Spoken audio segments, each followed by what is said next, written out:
Dolenje Gradišče v noči 7. na 8. januarja. V pičlih 20 minutah so neznanci s pomočjo železne palice vlomili v manjši prostor s hladilnico.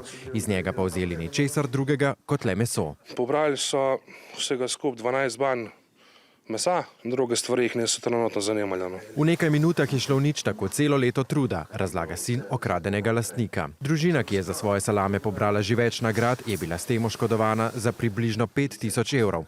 Čeprav so bili na posestvu, vloma niso slišali, prav tako ropa ni zaznal njihov sosed. Čeprav tovrstne kraje niso pogoste, pa vaščani poudarjajo, da se število ropov v zadnjih letih povečuje.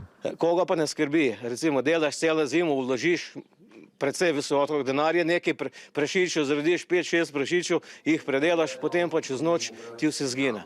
In tu je pri nas na kmetih recimo preko zime kar en lep dodaten zaslužek. Policisti so po odtujitvi mesa opravili ogled kraja kaznivega dejanja in zavarovali najdene sledi. Intenzivna preiskava še poteka, policisti pa še vedno zbirajo obvestila in opravljajo aktivnosti za identifikacijo storilca.